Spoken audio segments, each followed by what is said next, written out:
Welcome to the revolution in the airwaves.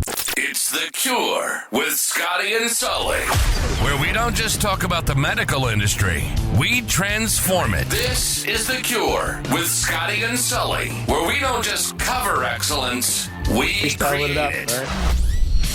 Hey everybody, thanks for joining us on The Cure with Scotty and Sully today. We have Mr. Ian Fardy, who is the Vice President of Marketing at NDC. He is also the founder of the Simply Powerful movement, which is taking healthcare by storm. Ian, welcome to episode 5, my friend, of The Cure. Thanks for being here, bud. I appreciate it. This is, believe it or not, this is a highlight for me. So thank you for having me. Yeah, we're thrilled to have you. Before we start digging into some questions, I'd like you just to kind of, well, one, to Sully's earlier point, how's Music City? What's going on in Music City right now? Sorry, Sully.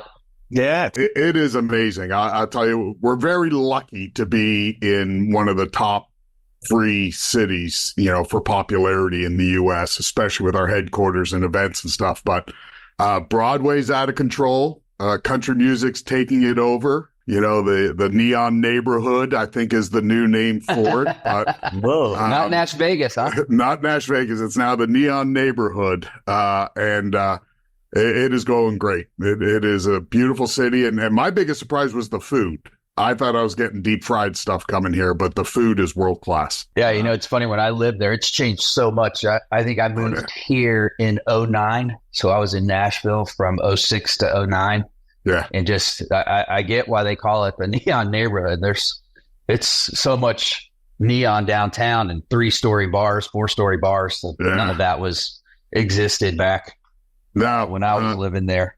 I just read Luke Combs and Garth Brooks and one other. They're all opening like 4-story honky tonks down on Broadway. It is amazing. Yeah. Even my neighborhood, Germantown, you wouldn't recognize it if you came back to Germantown. It's amazing. What's over there? There's a couple over. So really Germantown Cafe. Germantown Cafe is one that we go to a lot. The Optimist is another one that's big Optimist. There. Oku is a sushi place that's pretty big over there, but it's right by the baseball stadium. But yeah, it's amazing. But what's his name? And maybe you name the restaurant, but it's the famous chef out of Charleston has a restaurant. Is that in Germantown or not? No, I think that's in the Gulch. Gotcha. I think that's Luogo or something. I think that's in the Gulch. Yeah, I can't remember his name off the top of my head, but I love Optimist. We have one in Atlanta as well. Yeah. It's a great venue. Yeah, absolutely. Hey, how are you keeping all the Californians out of there, Ian? We're not. We're not. They are coming. I heard a stat that more people are moving to Nashville every day that move to Chicago every year. Oh my gosh! Really? Yeah. So it's pretty unbelievable. In fact, the airport, if you haven't been to Nashville Airport, it changes every week. The hotel, the shore, the terminals, the stops. The whole place is just exploding. That's awesome. Nashville Airport is where I spent 9/11. Oh, really? I landed about 10 minutes after our first plane hit. They didn't say anything to us on the flight, but I'll never forget. And that airport doesn't look anything like it did back then. No, that was back in my Sempermed days, obviously, in 2000. And I remember watching the next plane hit on just an old TV that hung from the ceiling. That was like a fat TV, not even a flat screen. Yeah. And then spent the rest of that afternoon in Jim Stover's office watching it on the TV in his office. That was a bizarre day, but I always think about that when I'm in the Nashville airport. But it has changed, and man, that Sky Club there is amazing. Yeah, it is amazing. You mentioned 9/11, and I remember Nashville Airport for watching Canada win the gold medal at the Winter Olympics hockey. And so, I sat, same thing, little TV at a coffee shop and watched the gold medal game. But well, speaking of Canada, before we start jumping on a bunch of questions, why don't you kind of give us your background, give the audience your background, and I want you to start from when you illegally crossed the border. Legally? Illegally. 1980. From what I understand, you're a gotaway. And give us from there to today. Yeah. So again, I've been incredibly lucky through my career, and I worked for a special event production company up in Toronto starting out, and it was right when the strength of the U.S. dollar was unbelievable. So we had a lot of U.S. shows coming into Canada. We had a lot of special events coming to Canada, and through connections, I realized that, events and marketing and trade shows and all that was really something I loved. And if I was going to make a living at it, the United States was the major leagues. So through those connections, I was able to come to the United States, Washington, D.C., had worked for a great company, another phenomenal, lucky, break on my part. Then I got drafted. I always use sports analogies. I got drafted to the largest special event production company on the East Coast, a company called Hargrove. And that really started the wheels turning to what ended me up at Haida back in 2003, 2004. That's cool. Ian, well, while we're on that Haida, it was probably 2003, 2004. Austin. Well, we had two of them. So tell them about the big event in Boston. We'll start with Boston, and then we're going to go on to dodgeball. Dodgeball. Well, dodgeball is legendary, and we're talking about bringing it back. Dodgeball was spectacular. That was in Chicago. The 3-on-3 basketball tournament was in Boston, where Sully, you announced right beside Michael Buffer. That's right. You and he announced the game. That's right. Well, so for the folks who aren't maybe so familiar with Haida, tell them a little bit about what the organization is and just how cool those Haida events were, because those things were a combination of a Broadway show, a Cirque du Soleil, Mardi Gras, right? I mean, it was everything, and you put them all on, right? So let's how do you say tell them about it. Mardi Gras. Mardi Gras. Well, there's stories for podcasts and there's stories for happy hour. So I'll do the podcast stories. But so Haida, Health Industry Distributors Association, it is the trade association for our industry, medical product distribution, education, networking, and events. Is really now government affairs has probably become the point of their spear. They're really leading the industry, down that road. But once a year, the NDC exhibition Streamlining Healthcare would host, hundreds of manufacturers and hundreds of distributor companies to an event, usually in Chicago. And part of that event was to also appreciate the relationships. When I was in the trade show industry, you had customers, but what I have certainly learned quickly in healthcare is that this is still very much a relationship business. So when you produce events, you have to remember that you're producing an event that people are emotional about and want to be a part of. And we have a saying here at NDC, we have a great time taking healthcare seriously. And that really is kind of what Haida did as well. And we always wanted, and that transcended when I came to NDC, we always wanted to have people leave saying, my God, how did they do that? Which led to the infamous dodgeball tournament, as well as we also had, there it is. So that's Al Kaplan. He is the actual referee from the movie Dodgeball. And he came down to referee the final game, the championship game of Dodgeball that night. But we also had the American Gladiators there that night. In fact, I have a photo back here. That's me and the Gladiators, and they were there that night as well. And we had a bunch of other things going on, but that was certainly a legendary event. Yeah, but listen, you undersell your creativity, right? Because they gave you the hall pass to just come up with the wildest ideas. And so at some point you sat in your office just like that, and you said, I've got an idea. Can you imagine if we get the real American Gladiators all roided up, right? And put them up huge. A bunch of middle-aged dudes and ladies half of them with blown ACLs and back fat, and let's have Electro fire a ball at the head of the 45-year-old guy. Yeah, it's pretty amazing. I still, Michael O'Hearn, who was tight, I still follow him. But yeah, to be honest with you, the secret, and I am in the twilight of a mediocre career. So I follow three things. I follow USA Today used to be the best blueprint for success because it literally touched on everything that our customers follow, right? Headline news, sports, entertainment, weekly updates.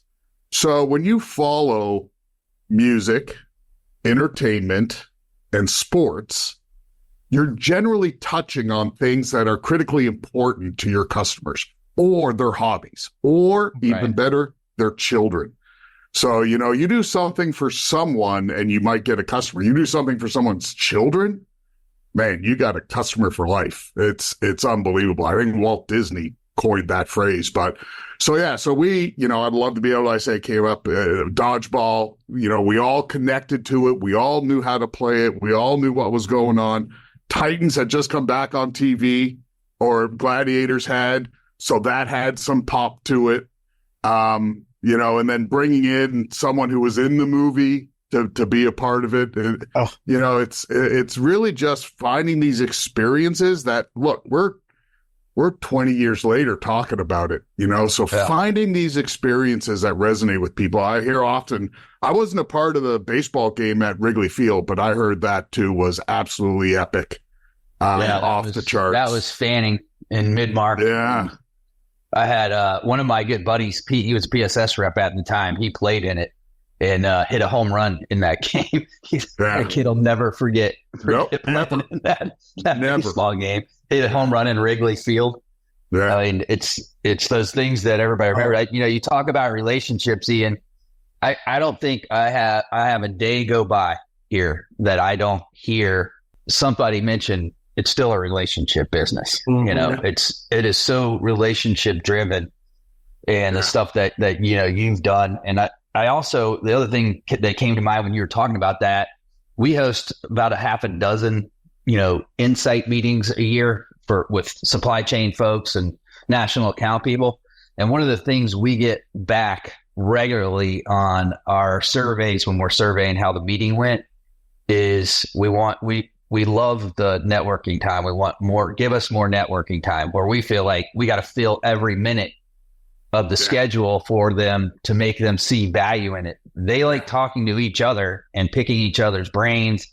And hey, who's the supply chain executive at XYZ Health System? Can you get me that contact information? And it always blows John and I's mind when we hear, give us more. Yeah. More. It's why we do the Hall of Fame the way we do. It's just a night to come and everybody kind of leave their swords at the door, and it's an industry night. It's no business, just enjoy and have fun and make fun of ourselves. Yeah, it's pretty amazing. And I think, Scott, you were a part of it, our Leadership Advisory Council, when we started that last year, and we took them to a Preds game. That was a blast. About 40 people, and that was October, and people are still telling me, finishing emails with, by the way, I had a great time back in October. I'm like, that's what it's all about, and there was no program in that. Kind of along your journey, you got a mentor or two that that just taught you some stuff that you could share? It's not going to surprise anyone. So the first two people I met, Hyde Executive Conference, John Sassen, John Moran. I didn't know who they were. I was some new guy to the industry. I remember Elizabeth Hillis sending me the AMS courses, understanding the human body. And I was like, what the heck did I get into? See, my parents put that book on the coffee table when I was about 7 years old. That's right. No, shut the door. Playboy. Yeah, and shut the door. So those were National Geographic. My first chairman was Rassiopi. And I actually attribute a lot of my success to what I call the Rassiopi effect. And I still, I'm still endeared to him to this day. Jerry LaDuca, it was unbelievable. The two that probably don't realize they mentored me the most, Jonah Lysick. I just, how and what she does is absolutely unbelievable. And of course, Mark Seitz, going into the Hall of Fame, he was the catalyst to me getting lucky again. But, I just kind of sat in the board meetings and watched how those people sort of managed. And there was a lot of them, but I would say those are really the ones that I kind of, grew. I pray, I say this all the time. I hope when they say something about me that they're saying it out of friendship. I hope they consider me a friend as much as a business colleague in that, because that's truly how I consider all of them. That's interesting. Yeah. That's interesting. Well, I want to stay on that one. Yeah. I think we'll all agree that 20 years ago when Moran and Sassen and crew were around, it was almost like the golden years. It feels like it was the golden years. Now, I don't know if that's just because we've gotten older, but we looked up to these folks so much and we wanted to be them, right? And if we had to peel back, what were the skills they were great at? They were friends with each other. They were amazing. They were so willing to help and share their knowledge and skill with everybody. And it just felt like a really good era. And of course, now we're all at the age now where I look back and I'm like, oh my God, I'm the age of when I worshiped John Moran. Yeah. Right?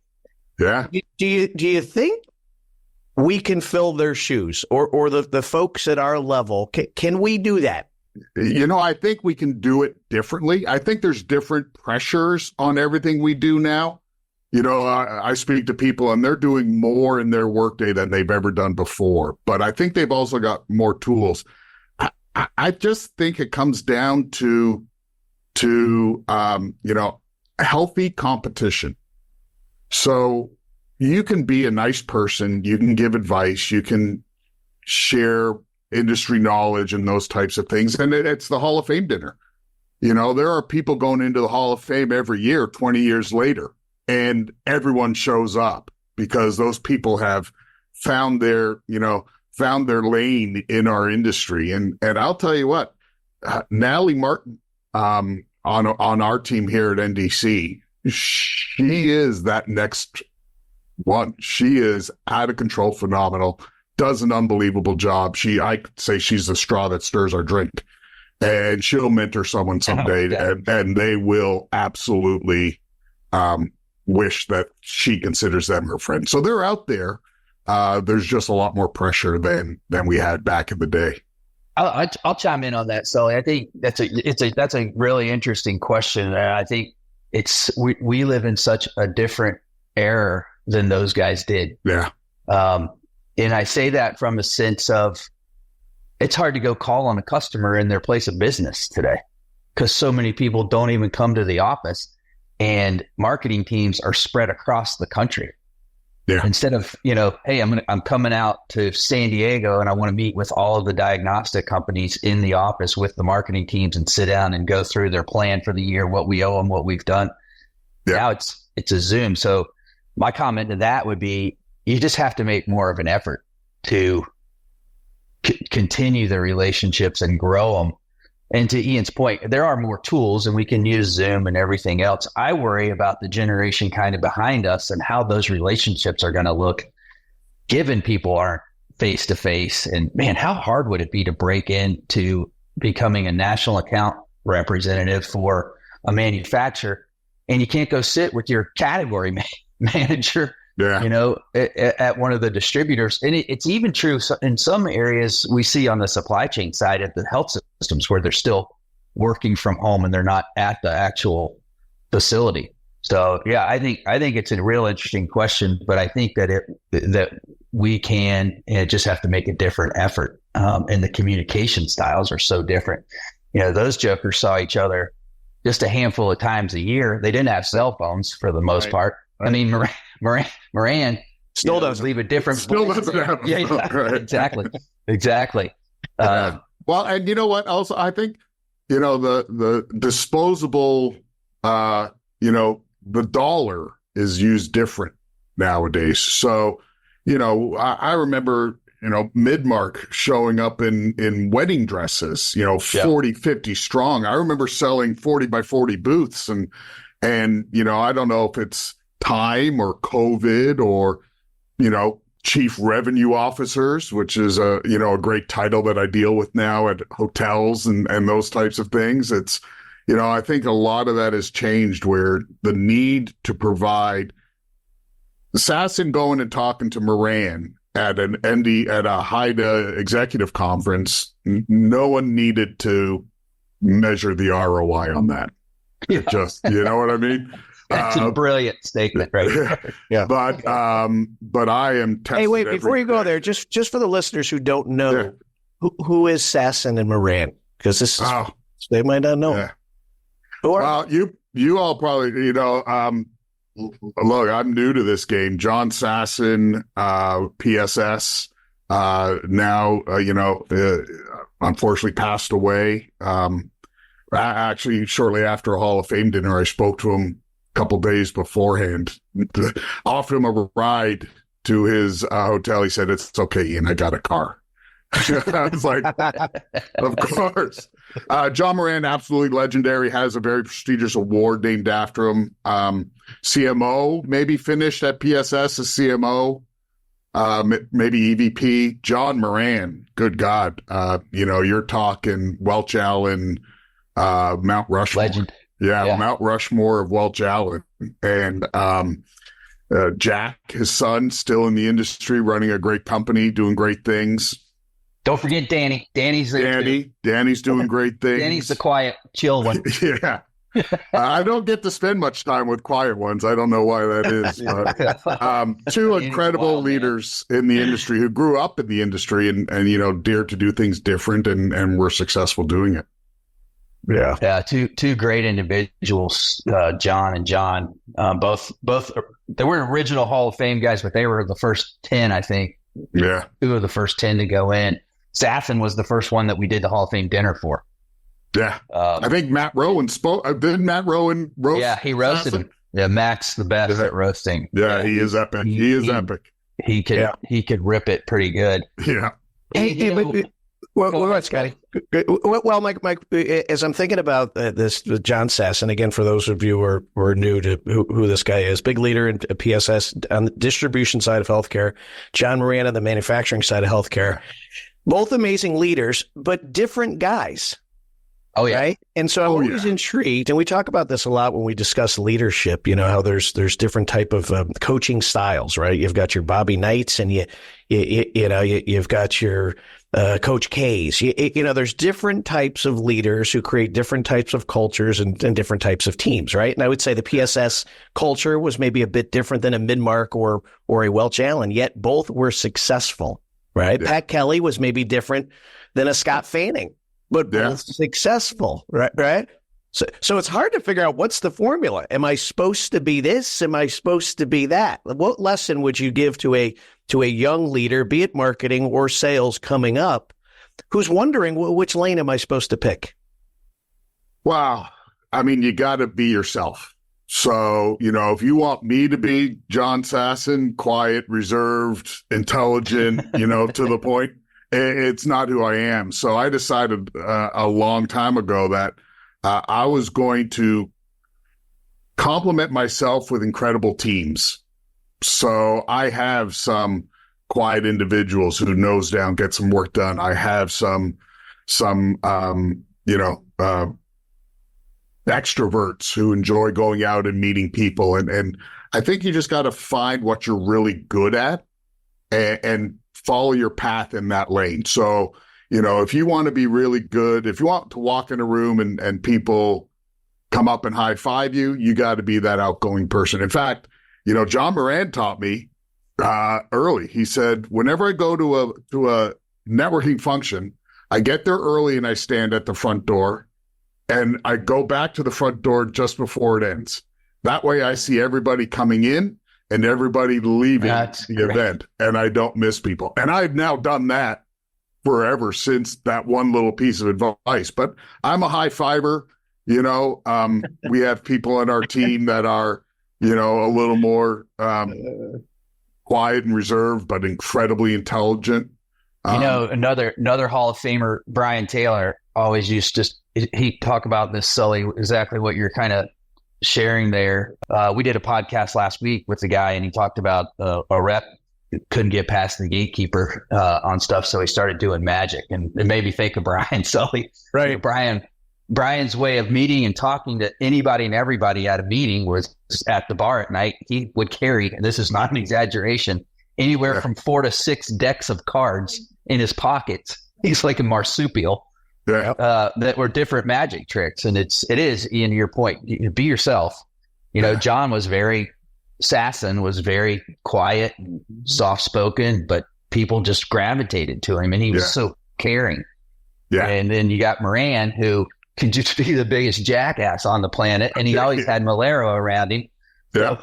So, between the two of them. Man, remember this one? There it is. I did. Yeah. I just unpacked some boxes back at Chez Fardy North, and I found mine. It was one of the best.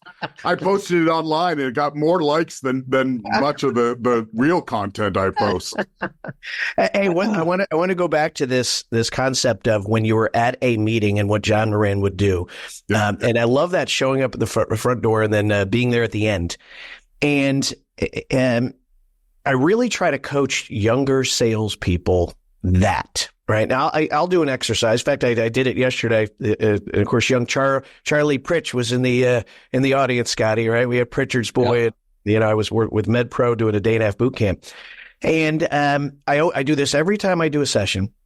I say, I want you all to stand up and turn to somebody who you don't really know. Yeah. Now, they may go 3 or 4 people down, and I say, I want you to make a statement about yourself, then ask a question, and then let the person answer, and then that person should then ask a question back. And I make them do it just for 2.5 minutes, and then at the end I say, did anyone learn something new? And they'll always say, yeah, I did. And then they'll say, I didn't realize this person loved to ski. I didn't realize they had 3 kids. I didn't realize they loved this. I didn't know they knew this. And then at the end, I'll say, how long have you known this person? I've known him 8 years. And I say, well, why didn't you know that? Well, I never asked. I say, these big meetings, and I think that's what you brought up, is the value. And Scotty, you brought it up. The value of those meetings comes from those 2.5 or more conversations that you have where you learn stuff you never did. Yet, there's still salespeople who go to an NDC meeting or will go to a HIDA or go to their national sales meeting, and they'll hang out with their boys. And they got their girls, right? Yeah. And they miss the opportunity to meet a whole bunch of people who they can either help or might help them, right? That should be a big lesson at these meetings. Go meet 20 people who you didn't know and genuinely care about them and ask questions, right? And a lot don't do that still. Would you agree? Oh, 100%. I do a session on passion, and I talk about how a 12-year-old has more passion than many of the salespeople in the audience. They'll go out and they'll play sports for free, and they'll give it their all, and they'll, go get dirty, and they'll practice, and they'll sleep with their baseball glove. And, we show up on site, and I say, look, you can stay in your room and you can return emails, or you can come down here and if you're smart, what you follow up the meeting with isn't a sales pitch. It's finding out someone has a Disney decorated kitchen, and you go to Amazon and you buy the Mickey Mouse toast cutter and you just send it to them. And all of a sudden, you're in, and those things pop up all the time. So, they complain about the events not being, worth their while, but they're not make them. Yeah, 100%. You're Dick Mormon. Dick Mormon would carry around a sheet of paper into the big bar when we were at the Hyatt on Wacker, and he would have the names of the people that he would want to see in that bar that night and cross them off because he had to, buy him a drink, meet him, follow up on something. He treated every event like it was part of the business. There wasn't a downtime. You were always selling, always be closing. ABC. I'll tell you another group that's good at that is the PDI team. they always have a plan of the social side of everybody makes their meeting plans. They're going to meet in your meeting rooms and all that. But I was always impressed with that team of how they plan every meeting. And Jennifer just sent me an email or a text 3 weeks ago about dinner at the executive conference. Like I haven't even thought about starting to plan out dinners, and they've got their plan in place. I think meetings are, when folks complain about meetings, except besides the fact we were at the Hyatt for 20 years in a row, thanks to you signing that long-term deal, head of hair, which Sully hadn't been in so many years. Scotty. Sully hadn't been in so many years, Ian, and he was there this year. And he's like, "Where are you guys?" He goes, "I'm in the lobby." I'm like, on Whacker. On Whacker. On Whacker, yeah. I'm like, I thought Ian signed a 40-year agreement. I'm in the Whacker Hyatt right now. I had a nice room. at that Hyatt Regency O'Hare. I'll tell you that. And do they have a nice room? No, in fact, I don't get nice rooms there anymore. The room I had last year, I couldn't sit on the toilet. Because it's a tiny little closet, right? Yeah, and it was round. My room was round. Yeah, so I've been in them. It was amazing. I was like, how does that pass? Yeah, the door. I don't know how the door just barely misses by that much the toilet. Yeah, you can't. It's unbelievable. That was my room. But it makes you laugh. That's why I stayed at Whacker. Exactly. Yeah. It's like, I can't find you guys. Ian, you mentioned content earlier, and I genuinely think you're one of the best in the industry in your role at putting content out. What platforms do you like the best? Could you rank them? And I'm talking LinkedIn, your podcasts. Yeah. The podcast has been, if you had asked me 5 years ago, would we have a 41, 42 episode podcast with, I think we're over 2,000 listening hours with 800 subscribers, I'd be like, you're nuts. But here we are. Podcast is pretty specific. I would say for us, our best performer is LinkedIn. Now, our best performer in post-acute care, believe it or not, is Facebook. So we're finding that a lot of those looking for care are kind of using Facebook to authenticate products and services and bringing that to their caregivers. So we're seeing real high for preferred medical, real high Facebook. Facebook for us at master distribution is not as powerful. Yeah. Twitter for us is more real-time news.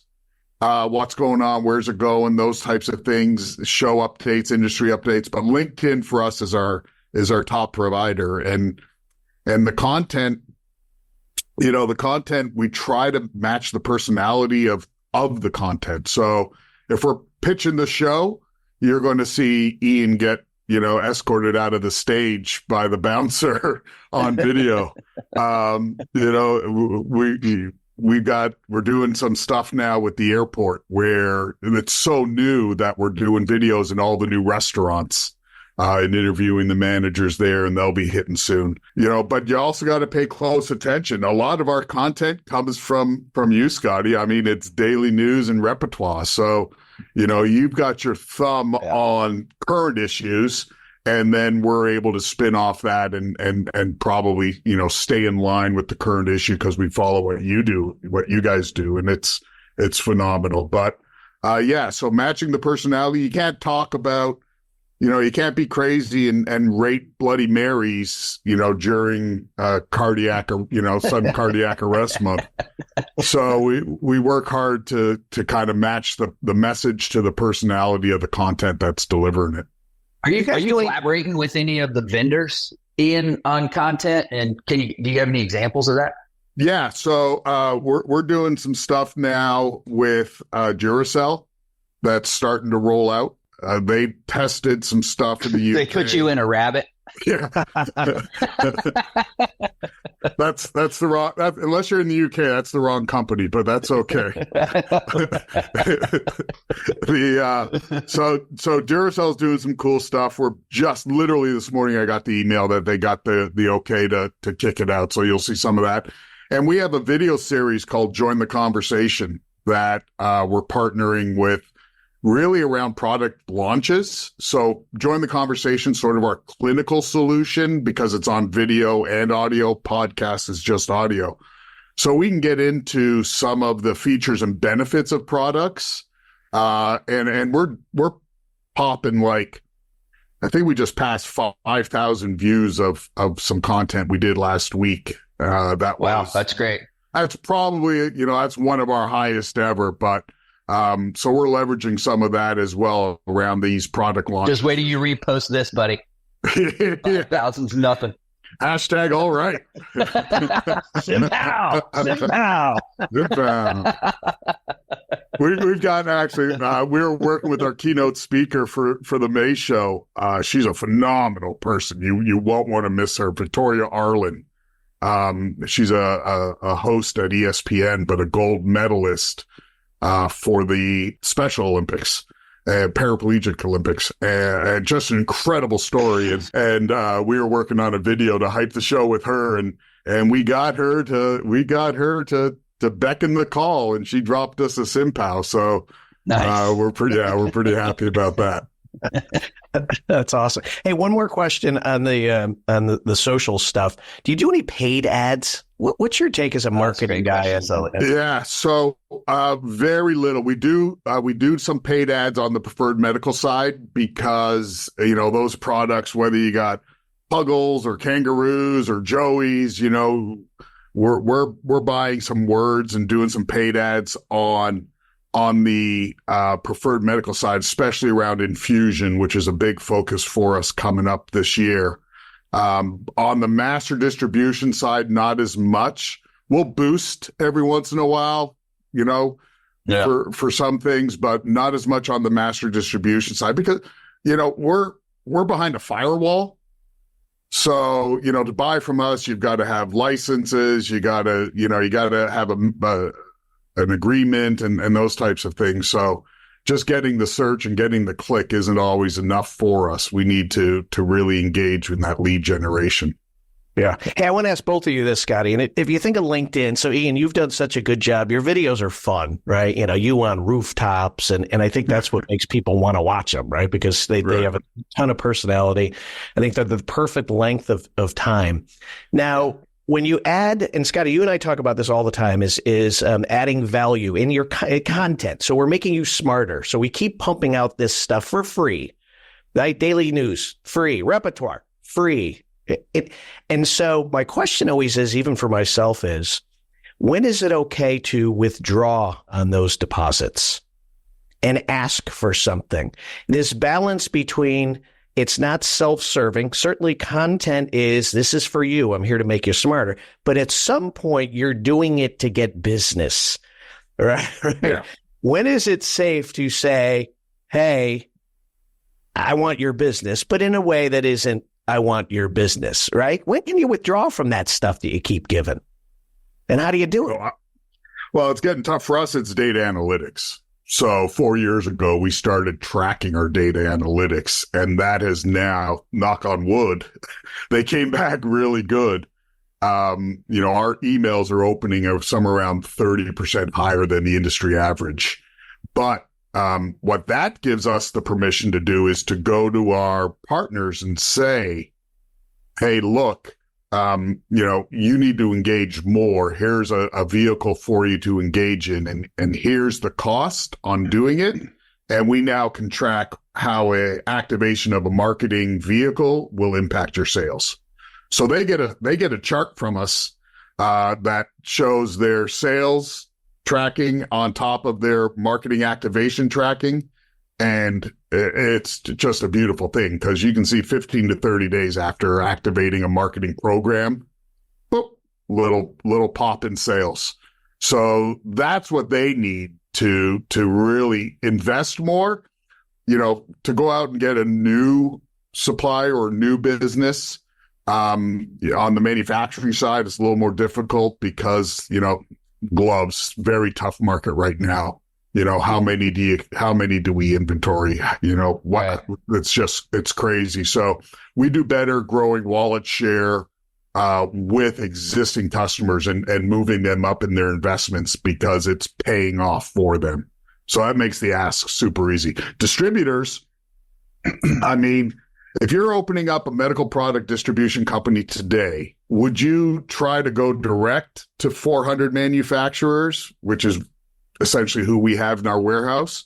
Or would you sign up with NDC and have access to, national pricing, GPO contracts and rebates done for you, and, those same 400 manufacturers and all their products? Yeah. So that's a little easier. Yeah. I was just saying, that's a little easier. So I would answer that a little different than Ian. And I go back to what you talk about in when you're giving your sales training in 20 days to the top stuff, in the sense of it's okay for a customer to ask you for something and it's okay for you to give it to them, but you should also ask for something in return. Don't ever give something that you don't ask for something back. And one of the things that a couple of things, one to Ian's point on doing a marketing campaign, we do our program is called ICE, Information, Communication, Education. You need all three. You've got to keep your brand in front of these distribution sales reps on a regular basis. And you have to do that because I always ask manufacturers when I'm talking to them about advertising with me, my first question is, who are your competitors? And they immediately list off people who make the same products they do. I'm like, no.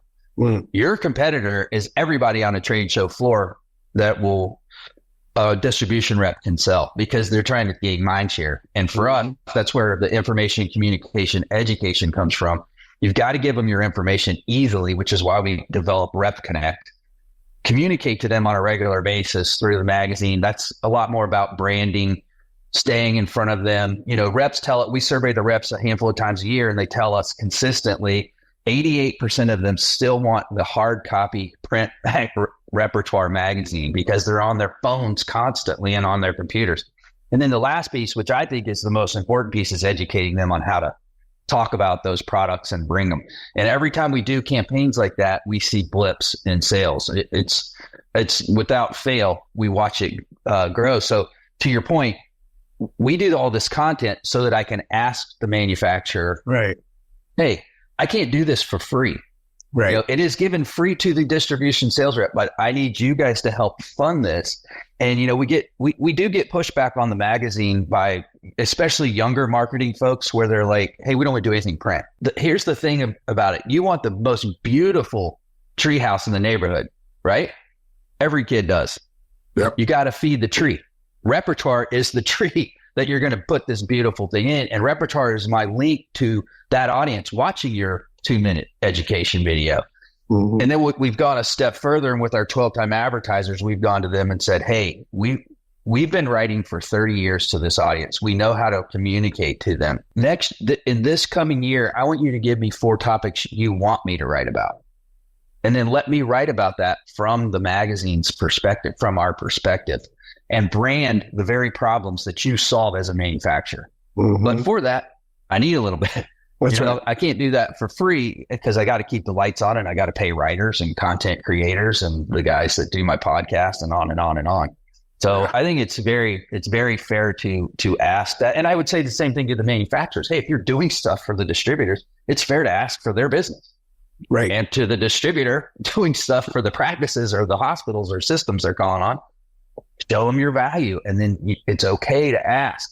I want to say it was a podcast I did with the Hiltons, and Brad questioned his dad, Herb, about how high their margins were.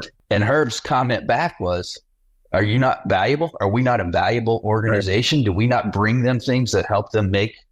He's like, there is no such thing as too high of a margin if you're bringing value. If you're not bringing value, then it's a totally different conversation. But I got a little long-winded there. Sorry, but you're exactly right. And you talking like that made me think, and I don't know if it's you gave it to them or they gave it to you, but Brad Thompson and Laura Reline, they have taught me more about transparency and honesty and asking for value. It is, we are supplying you with a value. There should be share or fair compensation for that. And they're two of the best at it. Without a doubt. The other thing I think that is key to ask too is, what does success look like to you? Yeah. You tell me you want, is it clicks? Well, clicks aren't dollars. To me, clicks aren't sales. I would think everybody wants sales.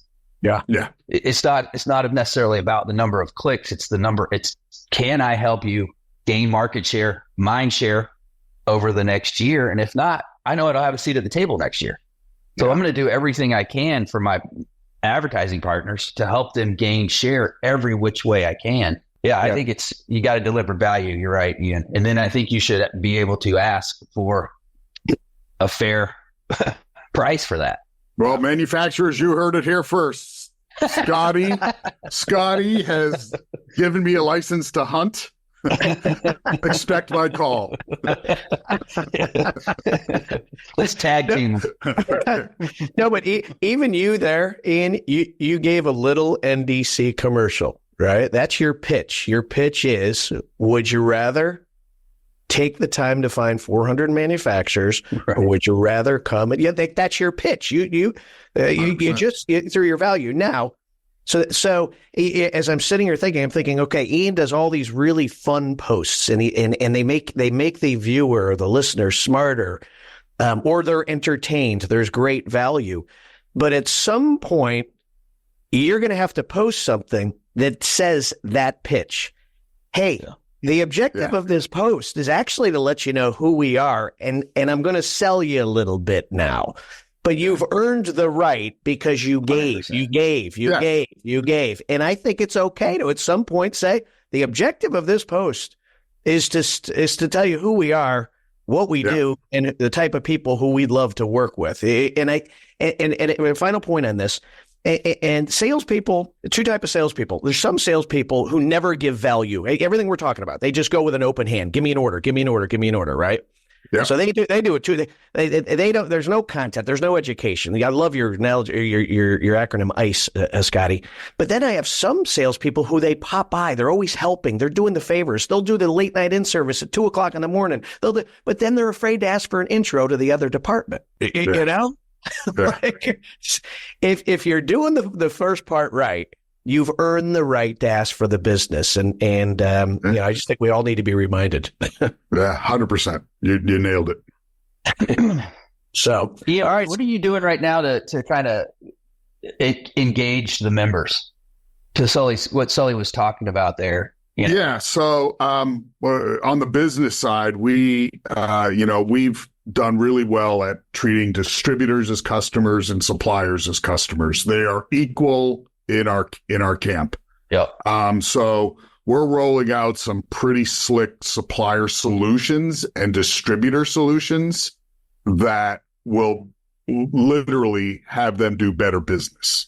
So, you think back in the days and NDC and NIMCO and buying groups, NDC is no longer a buying group. We're a solutions provider to both distributors and manufacturers. And sounds like some marketing guy came up with that. and it's some real slick stuff around contracts and rebates, reimbursements, some solutions for suppliers' business that will improve their business, and same for distributors.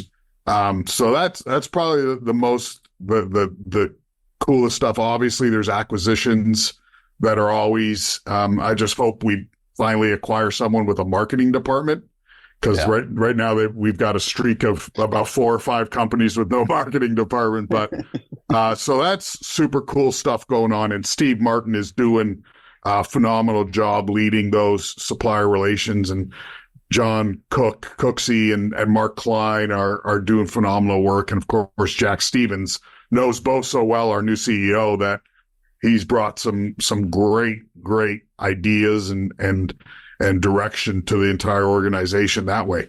On the other side, our event's 11 weeks away. So, it is the largest event for independent medical distributors. in North America. We're pretty proud of that. And we've got some great stuff planned. We're actually this year, I'll let you know, we're actually opening night, military appreciation night's on the pool deck.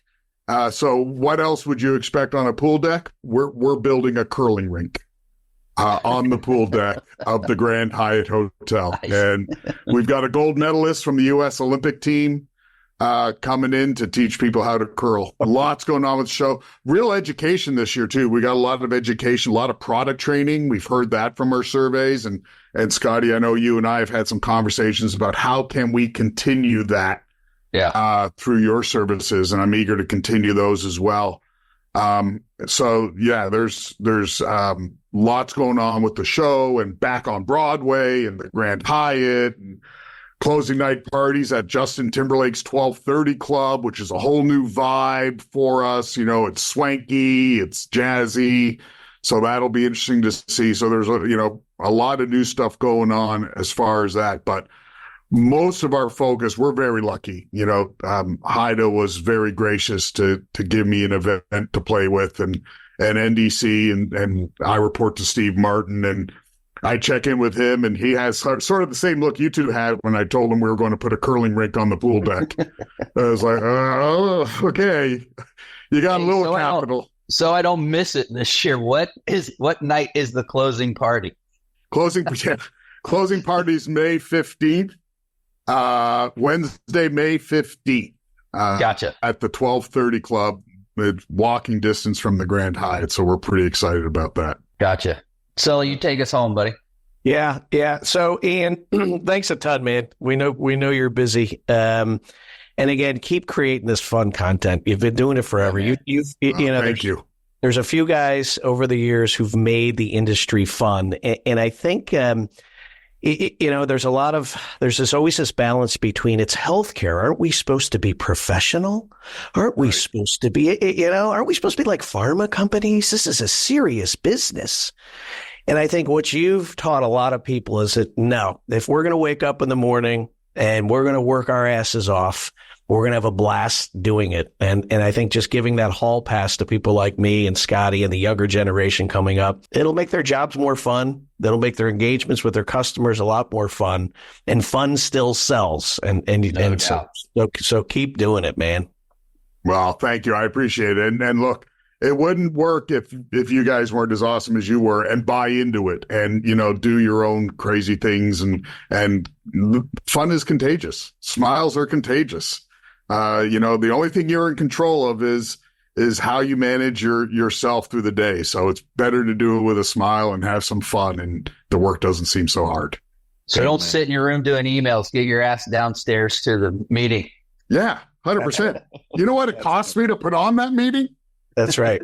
Yeah. Come get a $9 hot dog, please. Right. Right. Yeah. You could be Jack Welch. You could be, as I say, you could be Jack Welch during the day and then Jack Daniels at night.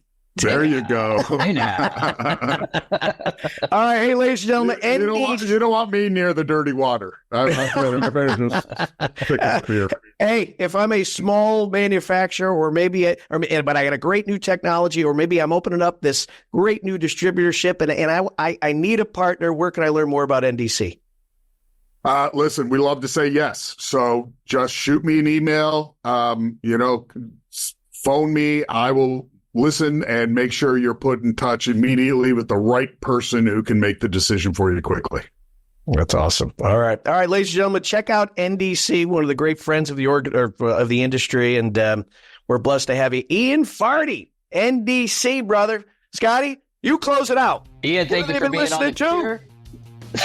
Cure with Scotty and Sully. All right, we'll see you next week. Thanks, guys. Have a great time. See ya.